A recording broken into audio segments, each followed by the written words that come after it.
ಇವತ್ತು ಬಂದ ನ್ಯೂಸ್ನ ಪ್ರಕಾರ ಸಿಎಂ ಅವರು ತಪ್ಪೇ ಮಾಡಿದ ಸರ್ಕಾರಕ್ಕೆ ಮುಜುಗರ ಬೇಕೆ ಅಂತ ಕೇಳ್ತಿದ್ದಾರೆ. ಅಂದ್ರೆ ಮುಜುಗರ ನಿಜವಾಗಿ ಅವರಿಗೆ ಮುಜುಗರ ಆಗ್ಬೇಕು, ಯಾಕಂದ್ರೆ ಅವರ ತಪ್ಪನ್ನು ಪೊಲೀಸ್ ಅವರ ಮೇಲೆ ಹಾಕಿ ಅವರನ್ನು ಒಳಗಾಕಿರುವಂತದ್ದು. ಆಕ್ಚುಲಿ ಅದು ಗವರ್ಮೆಂಟ್ ಇದೆ ಮಿಸ್ಟೇಕ್. ಅವರು ಸರಿಯಾಗಿ ವ್ಯವಸ್ಥೆ ಮಾಡ್ಬೇಕಿತ್ತು. ಅವರಿಗೆ ಒಂದು IPL ಅಲ್ಲಿ ಗೆದ್ದಾಗ ಎಷ್ಟು ಜನ ಸೇರ್ತಾರೆ ಅಂತ ಒಂದು ಗೊತ್ತಾಗ್ತದಲ್ಲ, ಅವರು ಮಾಡ್ಲಿಲ್ಲ ಅಲ್ಲ. ಹಾಗೆ ಸರ್ಕಾರದೇ ತಪ್ಪು. ಅವರು ಇಷ್ಟು ಜನ ಸೇರ್ತಾರೆ ಅಂತ ಗೊತ್ತಿದ್ರು ಸಹ ಅವರು ಏನು ಅದರ ಬಗ್ಗೆ ಏನು ವ್ಯವಸ್ಥೆ ಮಾಡಲಿಲ್ಲ. IPL ವಿನ್ ಆದ ಮರುದಿನವೇ ಅವರಿಗೆ ಸೆಲೆಬ್ರೇಷನ್ ಮಾಡ್ಬೇಕಂತ ಇರ್ಲಿಲ್ಲ. ಒಂದು ದಿನ ಕಾದು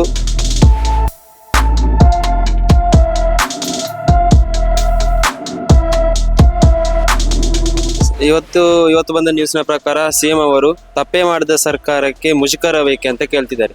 ಅಂದ್ರೆ ಮುಜುಗರ ನಿಜವಾಗಿ ಅವರಿಗೆ ಮುಜುಗರ ಆಗ್ಬೇಕು, ಯಾಕಂದ್ರೆ ಅವರ ತಪ್ಪನ್ನು ಪೊಲೀಸ್ ಅವರ ಮೇಲೆ ಹಾಕಿ ಅವರನ್ನು ಒಳಗಾಕಿರುವಂತದ್ದು. ಒಂದು ವಿಷಯ ಹೀಗೆ ಅಂತ ಇದ್ರೆ, ಒಂದು ಮರುದಿನವೇ IPL ವಿನ್ ಆದ ಮರುದಿನವೇ ಅವರಿಗೆ ಸೆಲೆಬ್ರೇಷನ್ ಮಾಡ್ಬೇಕಂತ ಇರ್ಲಿಲ್ಲ. ಒಂದು ದಿನ ಕಾದು ಎಲ್ಲ ವ್ಯವಸ್ಥೆಗಳು ಒಂದು ಚೆನ್ನಾಗಿರುವಾಗ ಅವರಿಗೆ ಪಬ್ಲಿಕ್ಕಿಗೆ ತೊಂದರೆ ಆಗದ ರೀತಿಯಂತೆ ಒಂದು ವ್ಯವಸ್ಥೆ ಮಾಡಿ ಕೊಡ್ಬೋದಿತ್ತು. ಈ ಪಬ್ಲಿಕ್ಕಿಗೆ ತೊಂದರೆ ಆಗಿ ಅವರಲ್ಲಿ ಸೆಲೆಬ್ರೇಷನ್ ಮಾಡಿ, ಈಗ 11 ಜನರದ್ದು ಜೀವ ಹೋಗಿದೆ. ಮೊನ್ನೆ ಒಂದು 10 ಲಕ್ಷ ಅವರು ಅನೌನ್ಸ್ ಮಾಡಿದ್ದಾರೆ. ಈಗ ಸರ್ಕಾರಕ್ಕೆ ಎಲ್ಲರೂ ಮಾತಾಡ್ತಿದ್ದಾರೆ ಅಂತ 25 ಲಕ್ಷ ಅನೌನ್ಸ್ ಮಾಡಿದ್ದಾರೆ. ಇದು ನಿಜವಾಗಿಯೂ ತಪ್ಪು. ಈಗ ಸರ್ಕಾರದ ತಪ್ಪಿಂದ ಪೊಲೀಸ್ ಅವರ ಮೇಲೆ ಹಾಕಿ ಪೊಲೀಸ್ ಅವರನ್ನು ಸಸ್ಪೆಂಡ್ ಮಾಡಿದ ಆಗಿರ್ಬೋದು, ಇದು ಪೊಲೀಸ್ ಅವರ ಮೇಲೆ ಆಗಿರ್ಬೋದು. ಇದು ನಾವು ನೋಡುದಾದ್ರೆ ಇದು ಸರ್ಕಾರದ ತಪ್ಪು. ಒಂದು ಮೊದಲ ದೊಡ್ಡ ತಪ್ಪು ಅಂದ್ರೆ ಸರ್ಕಾರದ್ದು. ಅಂದ್ರೆ ತುಂಬಾ ವ್ಯವಸ್ಥೆ ಮಾಡಿ ಅರ್ಜೆಂಟ್ ಆಗಿ ಅವರಿಗೆ ಸೆಲೆಬ್ರೇಷನ್ ಮಾಡ್ಬೇಕಂತವೇ ಇರ್ಲಿಲ್ಲ. ಇದು ವೋಟ್ ಬ್ಯಾಂಕಿಗೋಸ್ಕರನೇ ಮಾಡಿರುವಂತದ್ದು. ಈಗ ಸರ್ಕಾರದ ಬಗ್ಗೆ ಜನರಿಗೆ ಬೇರೆ ಬೇರೆ ಅಭಿಪ್ರಾಯ ಇರ್ಬೋದು. ಒಂದು ಒಳ್ಳೆಯ ರೀತಿಯ ಅಭಿಪ್ರಾಯ ಬರ್ಲಿಕ್ಕೋಸ್ಕರವಾಗಿ ಈ ರೀತಿಯಾಗಿರುವಂತದ್ದು ಒಂದು ಮಾಡಿರುವಂತದ್ದು. ಈ ರೀತಿ ಮಾಡಿದ್ದು ವೋಟ್ ಬ್ಯಾಂಕಿಗೆ ಮಾಡಿದ್ದು ಪಾಪದವರದ್ದು ಜೀವ ಎಲ್ಲ ಹೋಗಿದೆ. ಸರಿಯಾಗಿ ನೋಡುದಾದ್ರೆ ಒಂದು ವ್ಯವಸ್ಥೆ ಸರಿ ಇಲ್ಲ.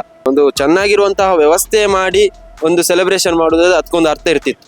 ಈಗ ವ್ಯವಸ್ಥೆ ಮಾಡಲಿಲ್ಲ, ಕಾಲ್ತಿಲಕ್ಕೆಲ್ಲ ಜನರೆಲ್ಲ ಬಲಿಯಾಗಿರುವಂತದ್ದು. ಇದು ಸರ್ಕಾರದ ಪೂರ್ಣ ನಿರ್ಲಕ್ಷ್ಯ ಅಂತ ಹೇಳ್ತೇನೆ. ಆಕ್ಚುಲಿ ಅದು ಗವರ್ಮೆಂಟ್ ಇದೆ ಮಿಸ್ಟೇಕ್. ಅವರು ಸರಿಯಾಗಿ ವ್ಯವಸ್ಥೆ ಮಾಡ್ಬೇಕಿತ್ತು. ಯಾಕಂದ್ರೆ IPL ಅಲ್ಲಿ ಸಹ ಮುಂಬೈಯಲ್ಲಿ ಎಲ್ಲ ಅದು ವ್ಯವಸ್ಥೆ ಇದ್ದಾಗೆ ಅಷ್ಟು ಜನ ಬಂದ್ರೆ ಸಹ ಇಲ್ಲಿ ಬೆಂಗಳೂರಲ್ಲಿ ಅವರು ಕರೆಕ್ಟ್ ಆಗಿ ವ್ಯವಸ್ಥೆ ಮಾಡಲಿಲ್ಲ. ಅದಕ್ಕೋಸ್ಕರ ಹಾಗೆ ಆಯ್ತು. 11 ಜನ ಸತ್ತಿದ್ದಾರೆ, ಮಕ್ಕಳೆಲ್ಲ ಸತ್ತಿದ್ದಾರೆ. ಸರ್ಕಾರದೇ ತಪ್ಪು ಅಂತ. ಎಸ್, ಸರ್ಕಾರದ ತಪ್ಪು. ಸರ್ಕಾರಕ್ಕೆ ಒಂದು ಪ್ಲಾನ್ ಇರಬೇಕು. ಮೊದಲೇ ಎಷ್ಟು ಜಾಗದಲ್ಲಿ ಎಷ್ಟು ಜನ ಇರಬೇಕು, ಮತ್ತೆ ಎಷ್ಟು ಜನಕ್ಕೆ ಇದು ಮ್ಯಾನೇಜ್ಮೆಂಟ್ ಮಾಡ್ಲಿಕ್ಕೆ ಆಗ್ತದೆ ಅಂತ ಇರಬೇಕು ಅವರಿಗೆ. ಇವರು ಏನು ಮಾಡದೆ ಅವರಿಗೆ ಒಂದು IPL ಅಲ್ಲಿ ಗೆದ್ದಾಗ ಎಷ್ಟು ಜನ ಸೇರ್ತಾರೆ ಅಂತ ಒಂದು ಗೊತ್ತಾಗ್ತದಲ್ಲ, ಅವರು ಮಾಡ್ಲಿಲ್ಲ ಅಲ್ಲ. ಹಾಗೆ ಅವರಿಗೆ ವ್ಯವಸ್ಥೆ ಮಾಡ್ಲಿಲ್ಲ ಅಲ್ಲ. ಅದು ಆಕ್ಚುಲಿ ಸರ್ಕಾರದೇ ತಪ್ಪು. ಅವರು ಇಷ್ಟು ಜನ ಸೇರ್ತಾರೆ ಅಂತ ಗೊತ್ತಿದ್ರು ಸಹ ಅವರು ಏನು ಅದರ ಬಗ್ಗೆ ಏನು ವ್ಯವಸ್ಥೆ ಮಾಡಲಿಲ್ಲ. ಅದಕ್ಕೆ ಜನ ಮರಣ ಹೊಂದಿದ್ದಾರೆ. ಅದು ಸರ್ಕಾರದ ತಪ್ಪು ಅಂತ ಅನಿಸುತ್ತೆ.